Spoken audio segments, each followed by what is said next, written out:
Halo. Selamat sore Om Tante, teman-teman sekalian. Ya, selamat jumpa. Senang bisa ketemu di PDKK Epifani. Sebenarnya sebelum PD ini kita semua ngomongin kok sepi ya. Saya udah bersyukur biar nggak banyak. Tapi ternyata datangnya semua on time, jadi rame. Tapi syukur, semoga kita hari ini boleh sama-sama belajar untuk mengasihi Tuhan lebih lagi. Amin. Buat yang belum kenal, nama saya Reza. Saya anggota Epifani. Anak saya 3 dan istri saya Puspa yang tadi WL. Dan dia saat ini ketua PD. Tapi saya mau disclaimer dulu kalau saya diizinkan ngomong ini bukan karena koneksi saya dengan istri. Ya, tapi semoga ya kita belajar. Bulan Februari ini ada acara apa? Ada acara perayaan besar apa? Cinca dan Valentine ya. Dan boleh dinyalain nggak slide-nya? Oh gitu. Ya. Makanya untuk PD bulan Februari ini saya berpikir mau temanya tuh kayak cinta, love ya. Dan saya mau membagikan suatu kisah cinta yang hebat. Nah, balik dulu ya. Saya ini 5 bersaudara dan waktu sekolah dulu itu kan waktu sekolah itu saya sama adik-adik sekolah di sekolah yang sama.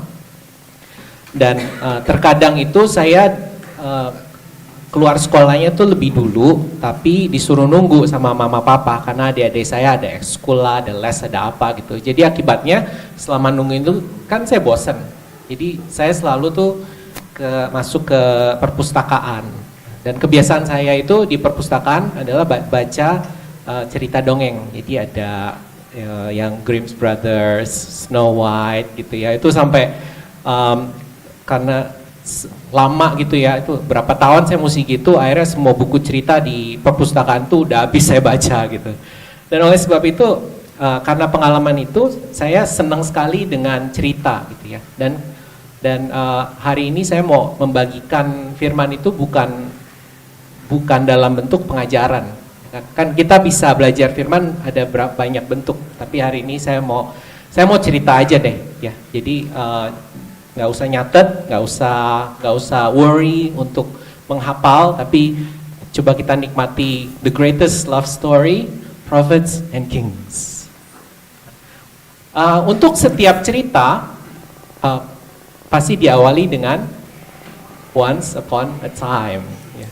Pada zaman dahulu kala adalah Tuhan. Ya. Pada awalnya Tuhan menciptakan alam semesta, segala makhluk dan manusia, dan di Kejadian ini ditulis, baiklah kita menjadikan manusia menurut gambar dan rupa kita, supaya mereka berkuasa atas ikan-ikan di laut, dan burung-burung di udara, dan atas ternak, dan atas seluruh bumi, dan atas segala binatang melata yang merayap di bumi. Maka Allah menciptakan manusia itu menurut gambarnya. Menurut gambar Allah diciptakannya dia, laki-laki dan perempuan, diciptakannya mereka. Jadi Tuhan itu adalah Tuhan yang penuh kasih. Dia mengasihi kita dan God creates because He loves. Ya, out of love, Dia mau mengungkapkan kasihnya pada makhluk pada alam semesta. Dan kita manusia itu punya tempat spesial di hati Tuhan. Ya, God loves us so much more than other creatures, sehingga kita tuh dibuat menurut gambarnya. Isn't that amazing? Ya. Jadi Tuhan mau kita mirip dengan Dia, ya, laki-laki dan perempuan. Tapi apa yang manusia lakukan? Apa yang manusia lakukan? Ya, kan Tuhan memberi hukum, ya, kepada Adam dan Hawa yang diciptakannya. Hukumnya apa? Cuman satu loh. Ya. Jangan makan buah. Ya kan? Jangan makan buah. Tapi apa yang dia lakukan? Adam dan Hawa memberontak. Kita semua udah tahu ceritanya. Ya. Saya mau bacakan kutipan ini dari Katekismus Gereja Katolik karena buat saya sangat mendalam ya. It describes apa sih artinya dosa dan memberontak itu. Di sini ditulis di Katekismus 394, digoda oleh setan, manusia membiarkan kepercayaan akan penciptanya mati di dalam hatinya, menyalahgunakan kebebasannya dan tidak mematuhi perintah Allah. Disitulah terletak dosa pertama manusia. Sesudah itu, tiap dosa merupakan ketidaktaatan kepada Allah dan kekurangan kepercayaan akan kebaikannya. Ya. It is simple, ya, yang dilakukan Adam dan Hawa simple kan, cuma makan buah. Ya, hukumnya cuma satu, tapi di balik ketidaktaatan itu ada suatu pemberontakan, ada sesuatu unhappiness. Ya. Padahal sebenarnya Tuhan sudah memberikan apa? Kalau kita lihat Kejadian, apa yang Tuhan berikan pada manusia?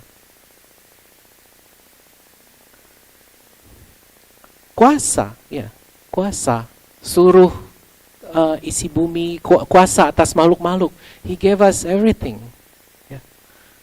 Kita ditempatkan, ya gimana ya, statusnya paling tinggi ya di atas semua makhluk gitu. Sebegitu cintanya Tuhan pada kita. Tetapi manusia masih nggak puas. Ya. Satu hal aja yang nggak boleh, masih dilawan. Itu adalah suatu pemberontakan. Dan dan manusia itu nggak percaya akan kebaikan Tuhan dengan dia memberontak. Tetapi meskipun Adam dan Hawa berdosa dan ada konsekuensinya dong, ya, mereka kan harus keluar dari Taman Eden.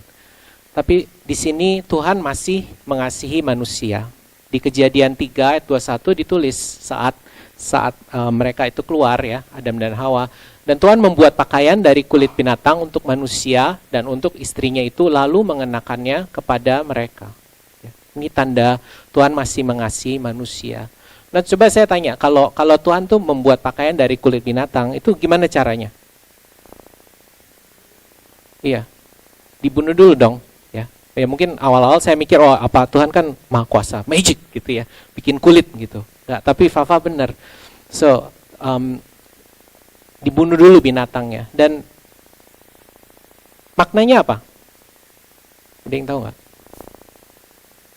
Ada pengorbanan. Yes. So, Tuhan menyatakan kasihnya pada manusia, dan He reconciles us lewat pengorbanan itu. Oke, bab pertama. Kita maju sedikit ke bab kedua. Ya. Setelah Adam dan Hawa adalah ya kisah-kisah lainnya gitu. Di bab kedua adalah kisah tentang Tuhan memilih sebuah bangsa. Ya. Suatu hari Tuhan ini mengenali Abram, yaitu orang yang pengikut Tuhan ya. Dan Tuhan itu memilih bangsa lewat Abram ini. Di sini ditulis ya, janji Tuhan kepada Abram. Pergilah dari negerimu dan dari sanak saudaramu dan dari rumah bapamu ini ke negeri yang akan kutunjukkan kepadamu. Janji Tuhan adalah, aku akan membuat engkau menjadi bangsa yang besar dan memberkati engkau, serta membuat namamu masyhur, dan engkau akan menjadi berkat. Aku akan memberkati orang-orang yang memberkati engkau dan mengutuk orang-orang yang mengutuk engkau. Dan olehmu semua kaum di muka bumi akan mendapat berkat. Pada saat ini Abram itu sebenarnya orang yang udah mapan ya, setahu saya. Please correct me if I'm wrong. Tapi dia tuh udah lumayan mapan ya, udah punya rumah, udah punya istri, udah punya tanah gitu. Nah tiba-tiba saat Tuhan berfirman kepada Abraham ini sebenarnya yes Tuhan itu mengasih janji ya kan, dia janji kau akan jadi besar, tapi juga Tuhan suruh pergilah ya kan, ya pergilah, you have to go ya. Bisa bayangin nggak kalau tiba-tiba Tuhan berbicara pada Anda ya, Mungkin kebanyakan kita di sini punya rumah, ya, punya tempat tinggal, punya mobil, punya pekerjaan yang oke, punya bisnis gitu. So, bayangin nggak perasaan Abram gitu? Ya, emang ada janji gitu, tapi mesti pergi. Nah, tapi Abram itu taat, ya, dia pergi, dia mulai pergi. Jadi keluar dari dia ninggalin rumahnya, dia ninggalin tanahnya, dan dia mulai mengikuti perintah Tuhan. Nah, Abraham ini sebenarnya amazing, ya. Abraham ini amazing karena imannya, ya, dan dia taat, ya kan? Dia taat meninggalkan semuanya. Dan ini salah satu yang kita orang Katolik bisa contoh dari Abraham, yaitu iman dan ketaatannya. Meskipun dia belum bisa melihat tanah yang dijanjikan Tuhan, dia mau pergi. Ya. Dan janji Tuhan itu benar. Janji Tuhan itu ditepati karena Tuhan itu setia. Ya. Jadi kita bisa baca dalam Perjanjian Lama, itu Abraham itu setiap dia pergi, dia berperang, dia menang. Ya. Saat dia harus mengambil tanah di timur, kan itu dikuasai oleh raja-raja di timur itu. Ya, meskipun berapapun jumlah pasukannya, apapun keadaan medan perang, Tuhan selalu menyertai dia. Karena apa? Tuhan berjanji, ya. Janji Tuhan ditepati, ya. Karena Abraham taat.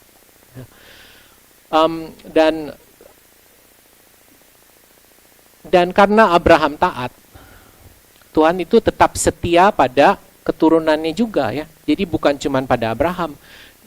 Janji Tuhan pada Abraham itu diteruskan, ditepati pada Ishak, pada Yakub, ke-12 anak Yakub, Yosef gitu ya, dan bangsa Israel pun semakin besar karena iman dan ketaatan. Jadi di bab kedua ini yang bisa kita pelajari adalah kalau manusia menaati hukum Tuhan, perintah Tuhan, Tuhan akan memberkati hidup kita juga, ya, dan memberi kita kemenangan atas segala masalah kita, atas segala yang kita hadapi. Ya. Lalu setelah ini kita masuk ke bab ketiga, ya. Kita lanjut bab ketiga. Nah, setelah bangsa Israel itu mulai menetap gitu di sekitar daerah Mesir, ya, mereka tuh semakin besar. Jadi waktu itu Firaun, ya, Farao tuh bahasa Inggris. Firaun Mesir itu karena bangsa Israel mulai besar itu dia mulai takut lah, karena orang Israel tuh beranak cucu, dan ditulis di kitab suci, orang Israel tuh tak terbilang jumlahnya lagi, ya. Jadi God keeps His promise. The Israelites become big. Mereka bertambah banyak dan dengan dahsyat berlipat ganda sehingga negeri itu dipenuhi mereka. Tapi akibatnya, ya, namanya raja kan dia takut pemberontakan, ya dong. Dia punya kerajaan, jadi dia mau kerajaannya tetap besar, hartanya tetap punya dia gitu. Ya, akibatnya karena ketakutan itu Firaun Mesir tuh mulai memperbudak bangsa Israel, ya kan, ditekan, dikontrol biar dan diperlemah biar kerajaan Mesir tetap besar gitu. Ya, ini kisah gelap dalam perjalanan bangsa Israel. Tetapi meskipun bangsa Israel itu mengalami penekanan, perbudakan, di sini Tuhan ingat akan janjinya, ya. Allah ingat akan janjinya, dan waktu itu bangsa Israel istilahnya itulah, ya, karena mereka menderita, mereka menjerit, minta tolong pada Tuhan. Tuhan, tolong kami, ya. Kami diperbudak, kami disiksa, kami dibunuh, tolong Tuhan, please save us. Dan saya mau bacain di kitab Keluaran, ditulis di sini, orang Israel masih mengeluh karena perbudakan, dan mereka berseru-seru, sehingga teriak mereka minta tolong karena perbudakan itu sampai kepada Allah. Allah mendengar mereka mengerang, lalu Ia mengingat kepada apa? Perjanjiannya dengan Abraham, Ishak, dan Yakub. Maka Allah melihat orang Israel itu dan Allah memperhatikan mereka. Yes. Ada yang tahu nggak itu udah berapa lama? Dari zaman Mesir sampai zaman Abraham sampai zaman Mesir. Saya nanya karena saya nggak tahu. Bukan kuis, sorry. Jadi kalau nggak ada yang tahu, saya ntar kita selidiki. Ada yang tahu nggak? Hah? Ya kira-kira ratusan tahun lah ya, berapa abad nih? Iya, iya. Hebat nggak tuh Tuhan? Hebat nggak Tuhan? Dia ratusan tahun aja dia kirim nabinya, terus dibilang lagi, aku ingat loh janjiku pada Abraham, Ishak dan Yakub. Ya. Don't worry, I will set you free. Ya. Jadi lalu Allah apa yang dia lakukan? Dia mengirim Musa, ya. Dia mengutus Musa untuk membawa pembebasan. Ya. Sorry ada typo ini nampak pembebasan. Nah disinilah ini berhubungan dengan topik saya ya, prophets and kings ya. Moses was a prophet, ya, he was a prophet, and Harun adalah prophet juga. Dan Tuhan berfirman, aku akan menuntun kamu keluar dari kesengsaraan di Mesir menuju ke negeri orang Kanaan, orang Het, orang Amori, orang Feris, orang Hewi dan orang Yebus, ke suatu negeri yang berlimpah-limpah susu dan madunya. Ya.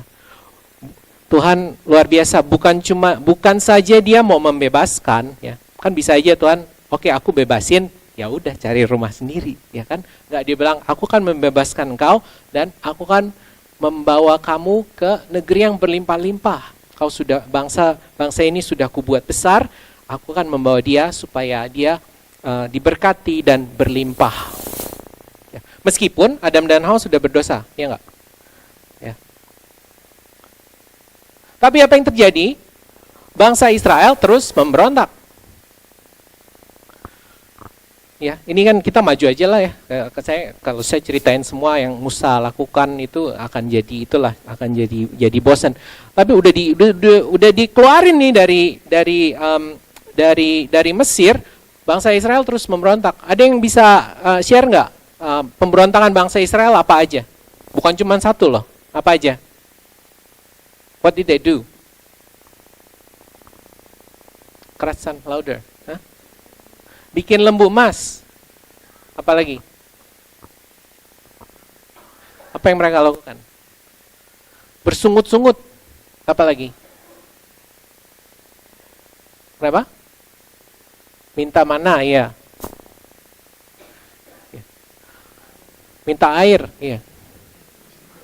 Bangsa Israel ini komplain terus, benar nggak?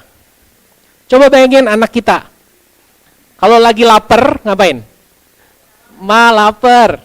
Ya. Kalau lagi aus, ngapain? Ma, pa, aus. Gitu. Bisa bayangin nggak?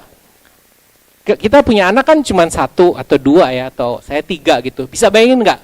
4 juta orang ngomong gitu. Tuhan, lapar. Tuhan, haus. Ya. Yang bikin lembu emas itu lebih kurang ajar lagi. Kan itu Musa lagi di gunung, lagi menerima hukum Tuhan ya.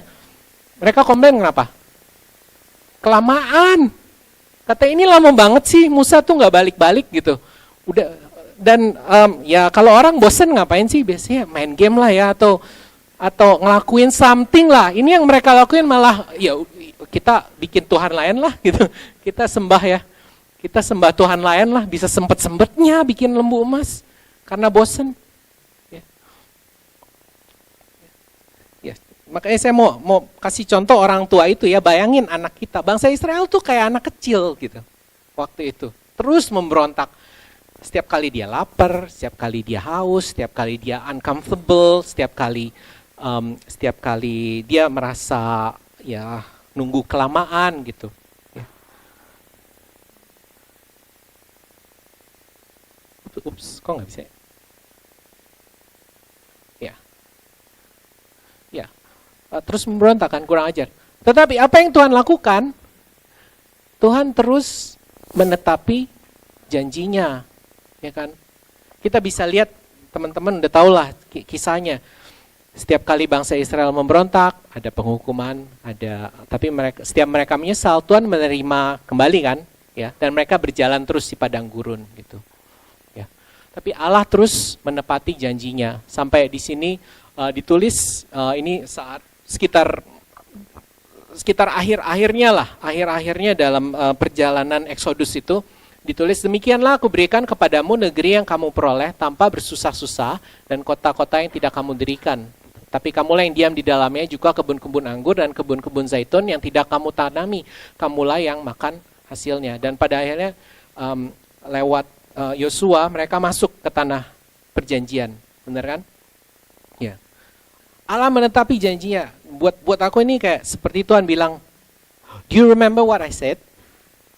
Here you go.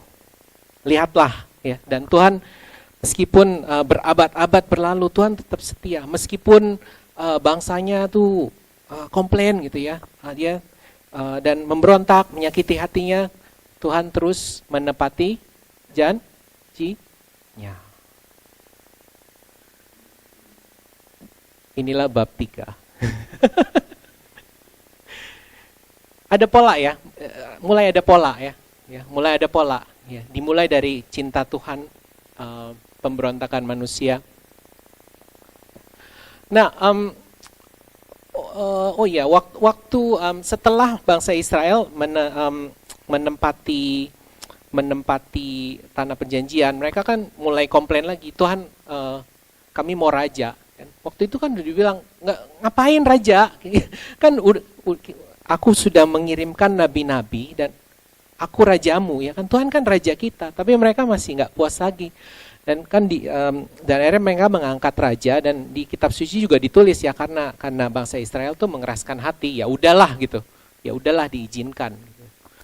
Ya, jadi adalah raja, tapi disinilah masalahnya ya, kalau kita lihat dari raja, siapa raja pertama? Raja Saul, lalu Daud, lalu Salomo, ya, raja-raja itu semua nggak taat juga kan, ya mungkin Daud kan dikasihi Tuhan ya, jadi setiap raja itu berdosa gitu, setiap raja itu juga memberontak terhadap Tuhan, dan bahkan kalau kita balik ke Musa dan Harun kan juga berdosa kan, ada ingat nggak dosanya Musa apa?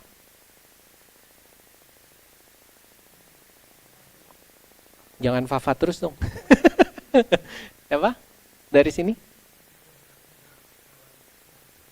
Iya, harusnya disuruhnya 1 kali ya. Suruh ketok tongkat. Dia ketok 3 kali, biar dramatis mungkin. Tapi hukumannya dia nggak akan melihat tanah perjanjian ya, Musa. Harun dosanya apa? Mungkin dari sudut merah. Ini sudut biru. Dari sudut merah. Harun dosanya apa? Hah? Ya mungkin enggak. Iya. Yang saya ingat sih waktu bangsa Israel bikin lembu emas, Harun di situ loh. Harun tuh enggak di atas gunung sama Musa. Dia disuruh Musa, lu jagain ya bangsa Israel. Tapi pas bangsa Israel tuh mulai komplain, Harun bukannya meluruskan mereka, dia bilang ya udahlah kita bikin aja. Bisa bayangin nggak nabi yang harusnya penyambung lidah Tuhan ya, harusnya mewartakan sabda Tuhan, malah bilang ke bangsanya udahlah bikin berhala aja nggak apa-apa. Jadi semua nabi, semua raja ini nggak ada yang sempurna, nggak taat. Ya. Dan kita sampai ke Salomo anak Daud.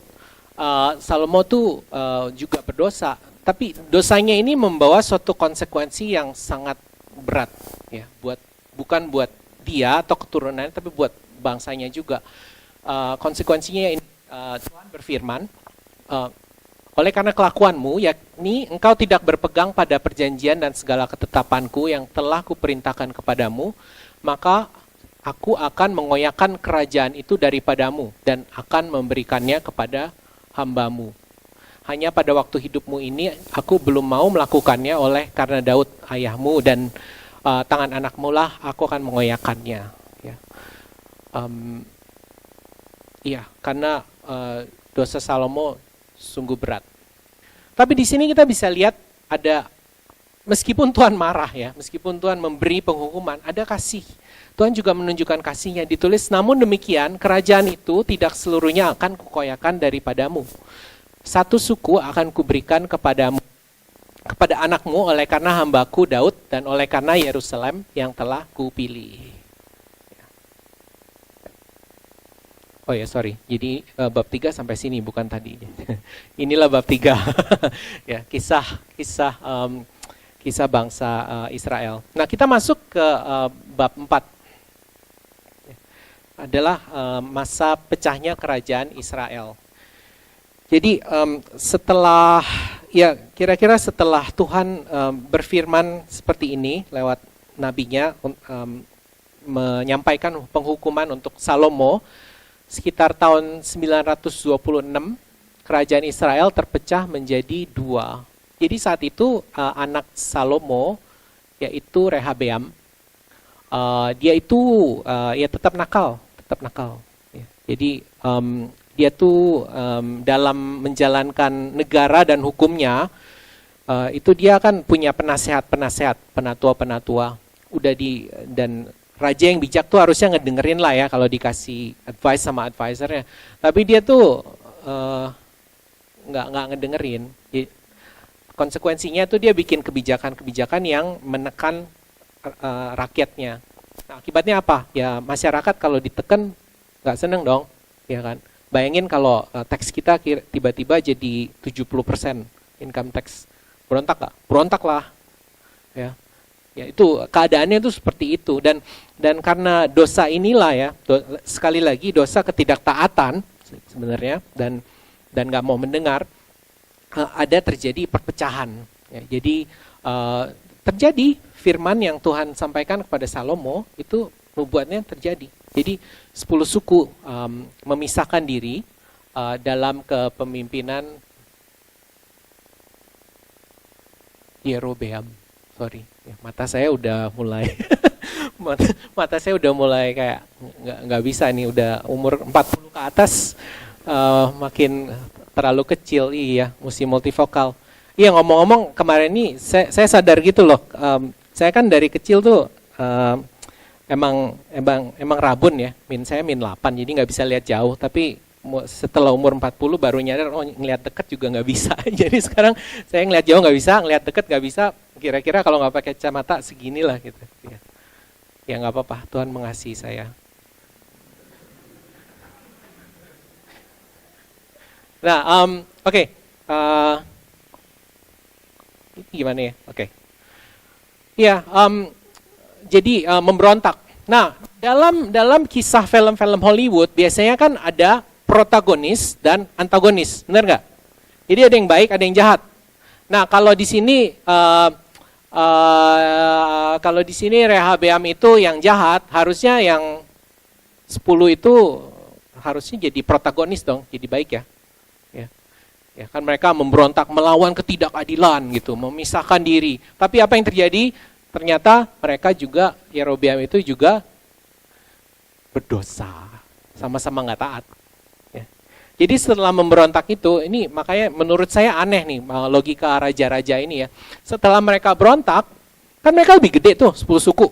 Ya, jadi kerajaan utara. By the way, kerajaan utara itu namanya menjadi kerajaan Israel, dan suku kerajaan selatan itu, sukunya Rehabeam itu menjadi kerajaan Yehuda.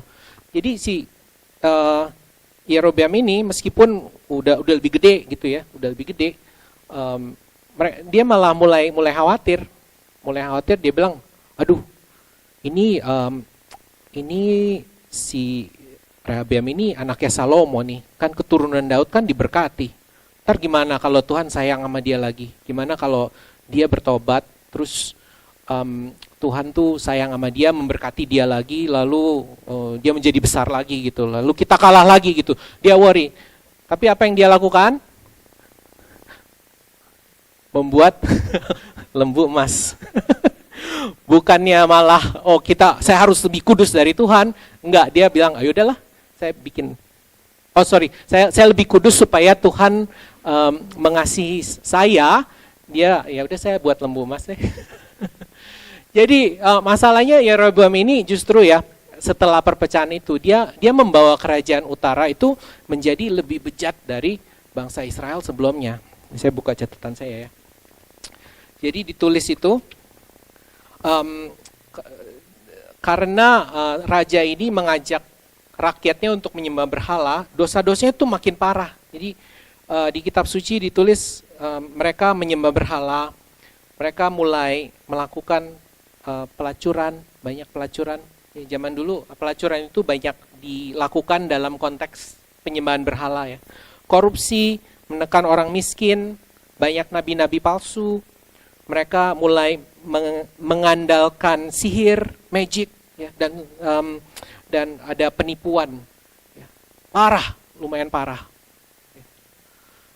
Nah, kalau ini cerita Hollywood, harusnya kita melihat Rehoboam itu bertobat dong, ya kan? Kerajaan Yehuda, kerajaan selatan, ya kan? Karena yang utara kan udah rusak ya, udah hancur. Tapi apa yang dilakukan oleh kerajaan selatan? Mereka jahat juga. Ya.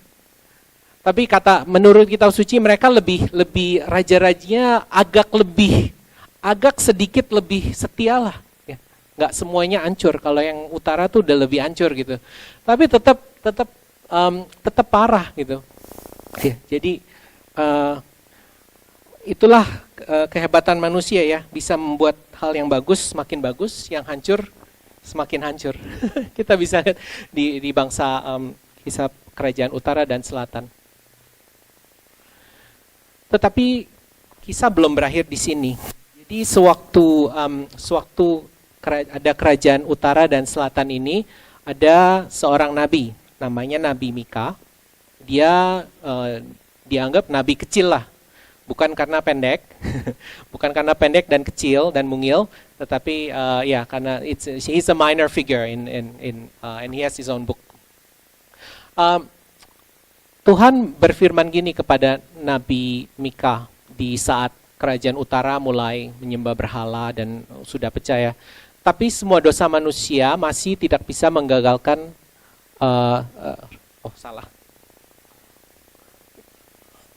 ini catatan saya. Ya, semua dosa manusia nggak bisa menggagalkan rencana Tuhan. Lewat Nabi Mika ini ada suatu firman. Tuhan berkata gini, tetapi engkau, hai Bethlehem Efrata, hai yang terkecil di antara kaum-kaum Yehuda, daripadamu akan bangkit bagiku seorang yang akan memerintah Israel, yang permulaannya sudah sejak purbakala, sejak dahulu kala. Amin. Ya. Ya. Dan firman Tuhan itu tepat ya, firman Tuhan itu nyata. Ya. Jadi lewat firman Nabi Mika ini Tuhan masih memberi harapan, meskipun kerajaan bangsa Israel ini sudah terpecah, ya, istilahnya sudah terpecah belah. Tuhan bilang, there is still hope. I still have plans for you. Aku masih punya rencana untuk umat manusia. Karena apa? Karena Tuhan. Kenapa Tuhan melakukan ini? Tuhan mengasihi manusia. Again, meskipun manusia makin bejat, makin hancur, ya, they destroy things, they kill things, ya, menghancurkan. Ya. Setelah Nabi Mika ini bernubuat, kisah masih berlanjut ya, masih belum berakhir. Apa yang terjadi? Kerajaan utara itu diserang sekitar tahun 723. Jadi bangsa Asyur tuh menguasai kerajaan utara. Itu mereka perang lama dan 10 suku itu meskipun mereka punya bala tentara yang kuat gitu ya, masih kalah. Dan bangsa Asyur ini sangat pintar. Mereka mungkin penjajah yang sangat berpengalaman.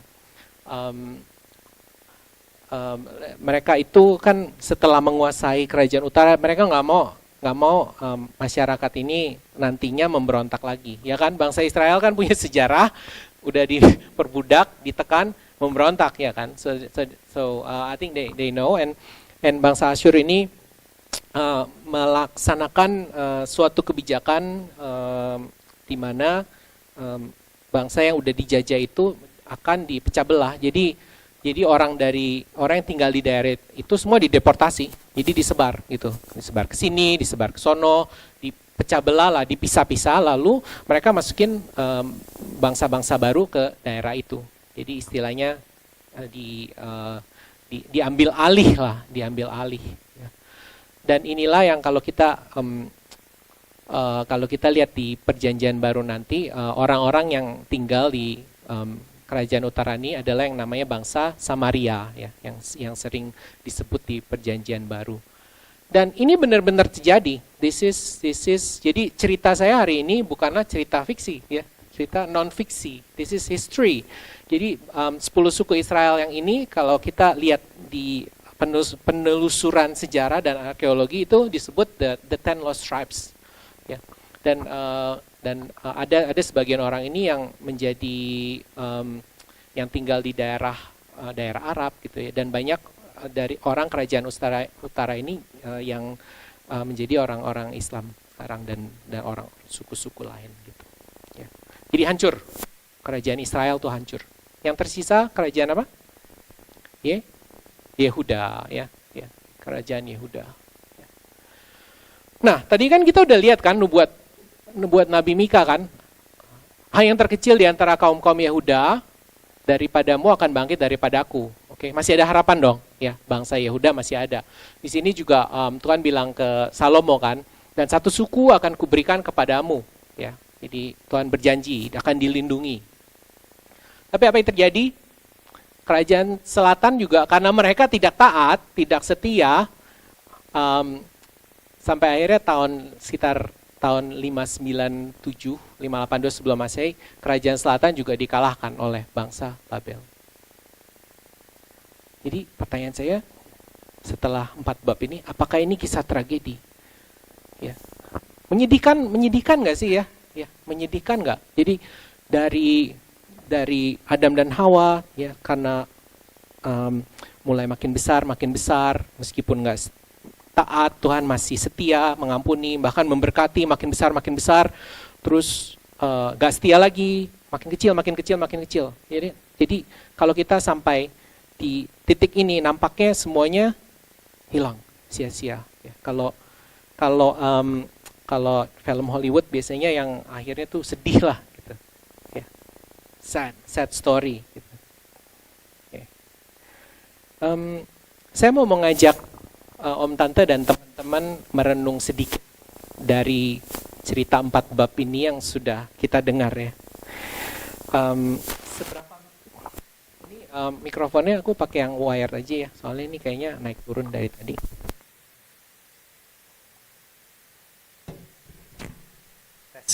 Tes, yes, oke.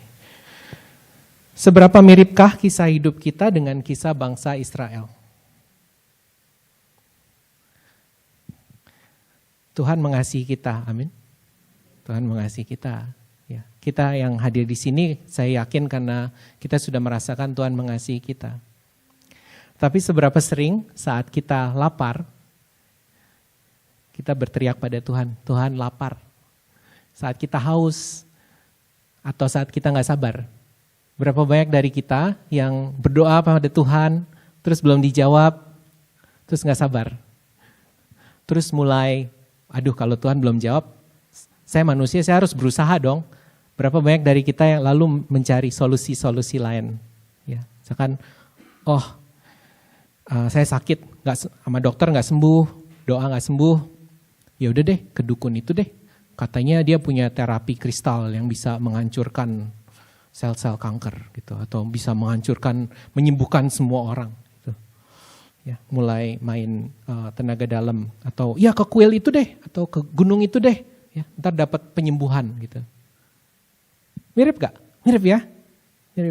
Mungkin bukan lembu emas. Ya. Gak sanggup beli, iya. Mungkin ya lembu kayu aja lah ya, bikin dari ranting pohon. Ya. Jadi sampai sekarang pun kita juga kurang taat manusia, ya.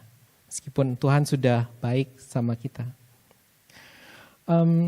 Sebenarnya hukum Tuhan buat kita itu apa sih? Di kitab suci ditulis ya, pada kedua perintah inilah tergantung seluruh hukum Taurat dan kitab para nabi. Ya, hukumnya sama kan? Hukumnya apa yang pertama? Kasihilah Tuhan Allahmu. Ya. Ya, kasihilah Tuhan Allahmu. Ya. Ya, seberapa besar kita taat pada hukum ini? Seberapa besar kita mengasihi Tuhan? Ya. Seberapa besar kita setia dalam menjalankan kewajiban-kewajiban agama kita, ya. Dalam setia dalam perbuatan, ya. Setia dalam doa. Ya. Berapa banyak dari kita yang kalau berdosa, ngaku dosa, lalu berdosa lagi. Ya. Dosanya sama lagi. Ya. Syukur kalau ya kita sih berharap kan ya dosanya lama-lama beda lah ya, jangan yang sama terus.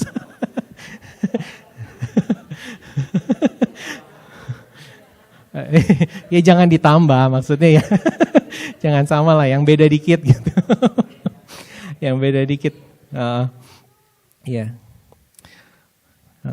Terus saya mikir ya, karena saya sendiri begitu ya, saya juga sering baru ngaku dosa nih, within 48 hours the same thing happen again.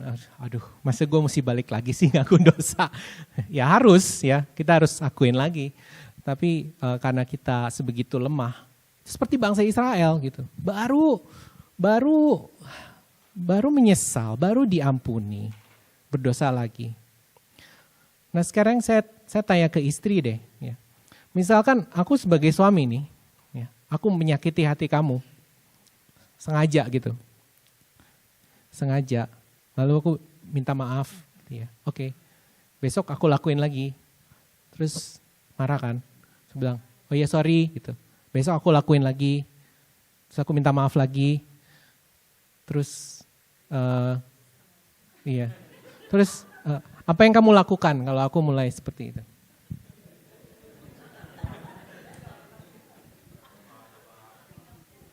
Makin gak percaya kan? Makin lama makin gak percaya. Iya, makin gak percaya. Terus kalau udah lewat setahun masih begitu, gimana? Yusir.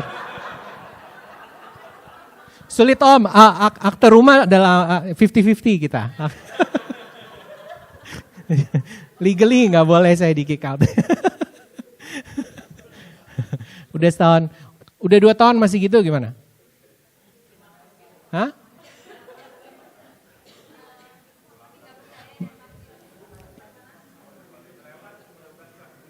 Iya.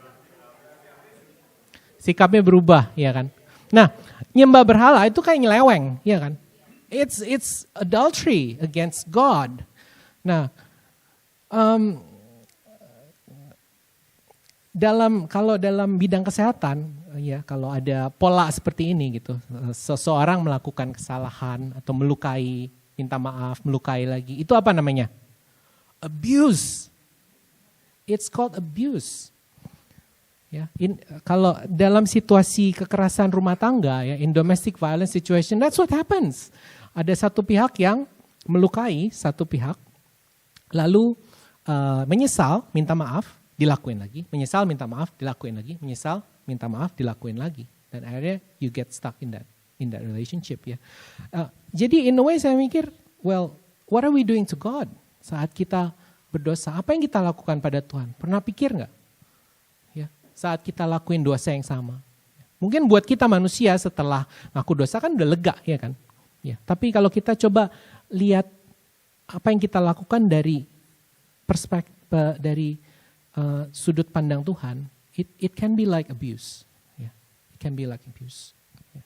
Tapi kita nggak bisa abuse Tuhan. Ya. Ya. Buat aku ini menekankan betapa besar cinta Tuhan kepada manusia. Meskipun dihianati berkali-kali, meskipun kita berbohong pada Tuhan berkali-kali, He still loves us. Kalau kita masih punya nafas hidup hari ini, berarti Tuhan masih mengasihi kita. Ya, kalau kita masih diberkati dalam pekerjaan, punya rumah, punya anak, masih ada orang-orang yang mengasihi kita, it means God still love us. Perintah yang kedua apa? Yes. Yeah. Kalau mikir perintah yang kedua ini, saya selalu teringat ada kejadian di Indonesia ya. Jadi ada dua pemuka agama, pemimpin gereja lah. Itu mereka tuh, ini gerejanya gede. Jadi mereka ya konflik lah, sampai pisah, berseteru ya, dan ya, things happen, dan itu nggak enak sekali. Itu sampai mati loh. Sampai yang satu mati, mereka masih kayak sampai berseteru gitu. Aku bilang, selalu mikir, aduh kok pemimpin gereja bisa ya begitu, mendendam. Tapi sering kan kita seperti ini. Kalau dalam konflik kan pasti dua-duanya merasa benar, ya nggak? Saya begitu juga, dua-duanya merasa benar. Tapi apa yang terjadi? Perpecahan. Ya kan? Jadi disinilah kalau kita lihat dari sudut pandang hukum Tuhan adalah kasihlah sesama manusia. Kalau kita nggak taat, disitulah perpecahan terjadi. Itu kita bisa lihat di kerajaan utara dan kerajaan selatan dan dalam sejarah ya saat kita nggak taat. Di 1 Yohanes 4 ditulis gini, dan perintah ini kita terima dari Dia, barang siapa mengasihi Allah, ia harus juga mengasihi saudaranya. 1 Yohanes 4 ayat 20 ditulis, jikalau seorang berkata, aku mengasihi Allah dan ia membenci saudaranya, maka ia adalah pendusta. Karena barang siapa tidak mengasihi saudaranya yang dilihatnya, tidak mungkin mengasihi Allah yang tidak dilihatnya. It's tough. Susah saya mendengar hal ini. Keras. Ya. Karena kebanyakan dari kita kan ya everyone has conflicts, right? Yeah, everyone has conflicts. A few weeks ago kita ada konflik juga. Gitu. But di sini perintah Tuhan tuh jelas gitu. Kita nggak bisa bilang kita mengasihi Tuhan kalau kita nggak mau, kalau kita nggak mengasihi sesama kita. Gitu. Kalau kita berseteru dengan sesama, kalau kita membenci ya terutama ya. Kita nggak bisa bilang kita mengasihi Tuhan. Makanya saya sedih yang setiap kali dengar kisah dua pemimpin gereja ini, saya sedih kalau sampai mati itu masih benci sama yang satu lagi gitu. It's very sad, very sad. Yeah. Nah saya mau sharing tentang ini. Saya di pelayanan dan hidup dalam komunitas sudah sekitar 25 tahun. Dan dulu di komunitas anak muda dan di Epifani sejak 2007. Nah dalam hidup komunitas kan pasti ada pergesekan. Nah ini mulai kita nyambungin ke tema Epifani tahun ini ya. Saya pernah konflik bukan cuma sama satu orang, tapi sama beberapa orang teman komunitas. Saya merasa benar. Dan sampai argumen ini itu, ketidaksetujuan ini itu, gitu ya. Ada orang yang saya laporin ke Romo, dan sampai saya laporin ke pembimbing gitu. Saya merasa benar gitu.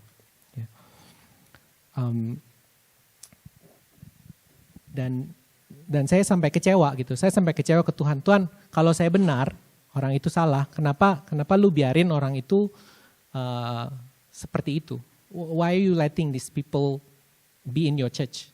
Ya, mereka kan nggak layak, tuh di pikiran saya seperti itu, saya marah. Tapi apa akibatnya dari konflik itu? Buat saya itu amarah itu bertahun-tahun di dalam hati, itu duduk aja di sini. Jadi hidup rohani saya nggak benar.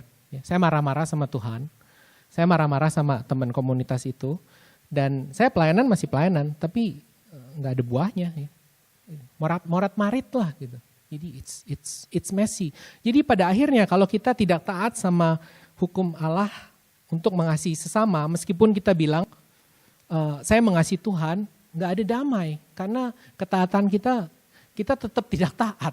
Ya. If we love God, we must love others. Ya. Nah itu sharing kegagalan saya. Tapi saya mau sharing satu keberhasilan juga. Ya. Sharing waktu, saya ada konflik lagi sama satu orang di komunitas. Sampai meledaknya itu di sosial media. Sampai, tapi di sini waktu konflik ini saya diingetin sama konflik yang dulu. Kayak Tuhan bilang, Reza, ya, Reza, do you remember what happened? Ya. Jadi Roh Kudus mulai ngingetin, terus jadi bilang, don't go that way. Ya, jangan ke arah situ lagi. Jadi, oke, ya. Tapi aku nggak bisa berdamai Tuhan, aku nggak bisa. It's okay. Ya. Syukur karena saya nggak membalas, ya kita stop lah istilahnya. Ya udahlah, udah pukul-pukulan virtual sedikit gitu ya. Terus kita stop lah, nggak membalas lagi, back off. Tapi dalam hati saya doain dia, Tuhan, I don't know how this is going to go, tapi saya mau berdamai dan saya mau rekonsiliasi. Saya doain dia. Semoga kami bisa berdamai kembali. Ya. And then nothing happen. Biasa aja. Hidup berlalu ya. 1 tahun, 2 tahun, 3 tahun, waktu terus berlalu. Tapi somehow, puji Tuhan, ya, saya percaya Tuhan tuh menjawab doa. Somehow bisa connect lagi. Kita somehow bisa connect lagi. Dan pelan-pelan ada damai, ada rekonsiliasi. We never talk about what happened. Yeah. Sometimes kan gitu ya, kita manusia nggak bisa lah. Sesuatu yang suatu konflik itu mungkin udah lebih susah. Tapi kayaknya juga saya ngelihat dari dia tuh dia mau berdamai gitu. Jadi so we made peace, berrekonsiliasi dan karena orangnya juga orang pelayanan, kami pelayanan bareng gitu. Dan ada beberapa kali kami pelayanan bareng. Tenang, orangnya nggak di sini. Nah, tenang, orangnya nggak di sini. Kita pelayanan bareng dan ada beberapa pelayanan bareng kita itu. Lalu kita found out ya, kita bikin acara or something. Kita found out kalau ternyata pelayanan itu memberkati beberapa komunitas di Indonesia gitu. Kita pelayanan di sini, tapi kita dengar, we use that there gitu. Kita yang kamu omongin itu memberkati kita gitu. Indah nggak? Ya. Susah nggak? Susah. Ya. Kalau saya masih ego, kalau orang itu masih ego, ya ngapain? Ya kan? Saya kan bisa pelayanan sendiri, dia bisa pelayanan sendiri. Tetapi karena ada rekonsiliasi, ada damai, dan karena kita mau melayani bersama, ada buah. Dan itu bukan buah keahlian saya, bukan buah keahlian teman saya, tapi kami percaya itu buah karya Roh Kudus. Ya, lewat kami yang mau taat, saling mengasihi. Ya. Jadi disinilah ya teman-teman, saat kita taat, kuasa Tuhan akan nyata. Dan kita mengalahkan iblis, karena yang iblis mau adalah supaya kita terpecah belah, supaya kita tidak efektif melayani. Makanya waktu aku tanya Puspa, kenapa temanya ini? Karena kita harus tetap bersatu. Kita makin besar, makin banyak alasan buat kita ribut untuk berantem. Tetapi kita harus mengalahkan kedagingan kita itu. Kita harus punya komitmen untuk tetap damai, tetap mengasihi satu sama lain, meskipun mungkin kita nggak sependapat, nggak setuju gitu. Dan di saat kita bisa saat kita bisa taat inilah kita akan bisa terus berbuah. Amin. Oke. Nah, saya udah di warning nih sama istri, dia udah begini, time. Nah, sebenarnya saya sangat khawatir sih, karena ini kisahnya kisah panjang ya, dan sebenarnya ini masih belum selesai nih. Tapi kayaknya saya nggak dikasih waktu lagi. Tapi pesan utama hari ini ya, meskipun manusia berdosa, kasih Allah itu tak terbatas. Amin. Ya. Dan karena kayaknya kisahnya harus masih berlanjut. Ya, jadi hari ini 4 bab. Bulan depan kita lanjutkan kisahnya dengan judul The Greatest Love Story of All Mankind, The Messiah. Ya, jadi, yang akan dibawakan oleh Colin. Ya. Jadi bukan saya lagi. Saya mau undang tim Praise and Worship ke depan. Kita mau doa sih, benar. Ya, jadi semoga kisah cinta Tuhan hari ini boleh mengingatkan kita kembali akan betapa besar kasih Tuhan pada kita. Saya mau mengajak Om Tante dan teman-teman dalam menyanyikan lagu ini benar-benar merenungkan seberapa banyak kita sudah taat sama Tuhan ya, seberapa banyak kita mengasihi Tuhan. Bukan dengan tujuan supaya Om Tante dan teman-teman merasa bersalah, ya, tapi dengan tujuan kita bisa menyadari meskipun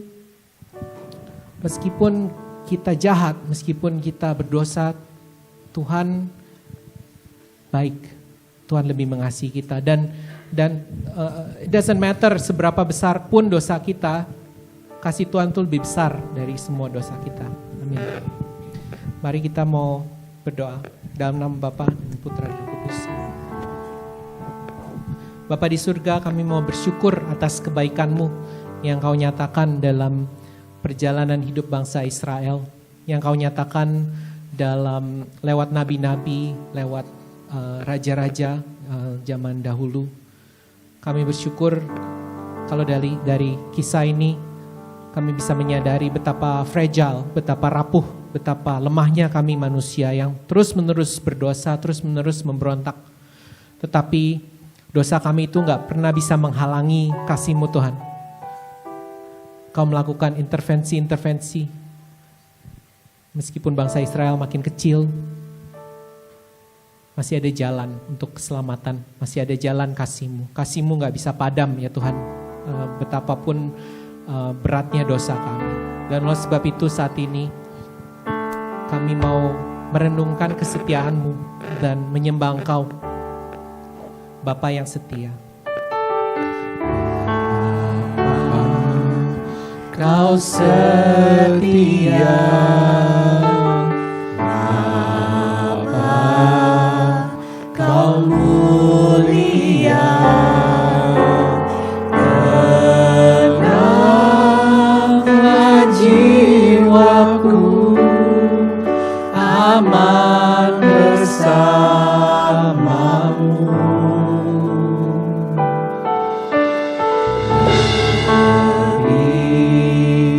Dari harta Kaulah segalanya,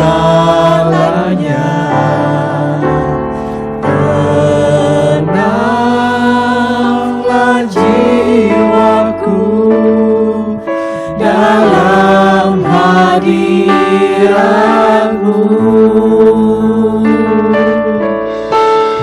Tunjukkan kasih setiamu, Kau menyediakan yang ku perlu. Kau setia, Kau mulia, dulu, sekarang, dan selamanya.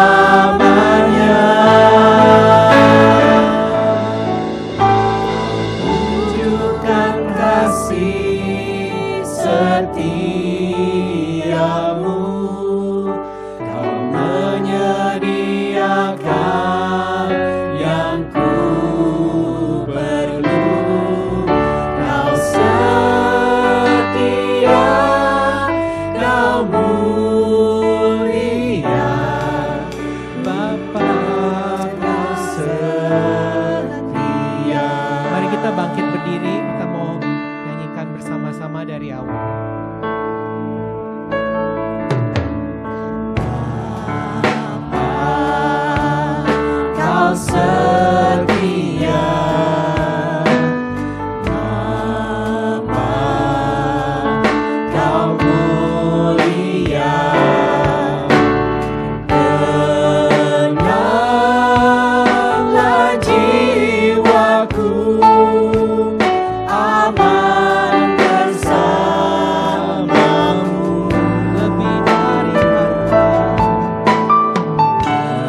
Kudus hadir di sini dan mendengarkan doa-doa kita.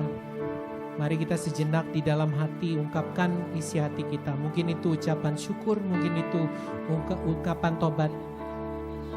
Karena Tuhan ada di sini. Berbicaralah. Ungkapkan keinginanmu, kerinduanmu, ungkapkan masalahmu. Karena kita percaya kebaikan Tuhan itu tak terbatas dan Tuhan mendengarkan.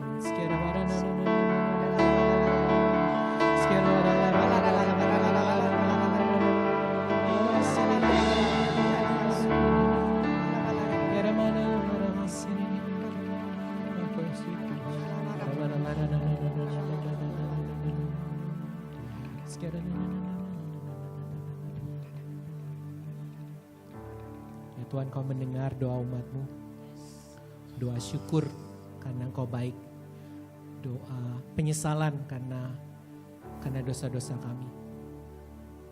Kami tahu Kau baik, Kau mendengarkan kami ya Tuhan. Dan kami bawa semua doa ini ke hadapan-Mu. Dan kami mohon buat yang butuh kesembuhan, sembuhkanlah dalam nama Yesus. Bagi yang butuh pemulihan hati, pulihkanlah dalam nama Yesus. Buat yang mengalami konflik, beri damai-Mu ya Tuhan dan bekerjalah di dalam nama Yesus. Darah-Mu menguduskan, menyucikan kami ya Tuhan. Dan terutama untuk setiap orang yang melayani atau mau melayani, terima kasih Kau taruh panggilan-Mu bagi pelayan-pelayan-Mu. Urapilah mereka dan lindungilah mereka, keluarga mereka ya Tuhan. Dan biarlah kebaikan-Mu boleh menyertai mereka sampai akhir zaman. Terima kasih ya Tuhan, firman-Mu sungguh dahsyat, kebaikan-Mu sungguh tak terbatas dan kami tak henti-hentinya bersyukur dan terima kasih because you're so good to us. Kami berdoa supaya Kau terus menyertai kami dalam hidup kami meskipun persekutuan ini berakhir.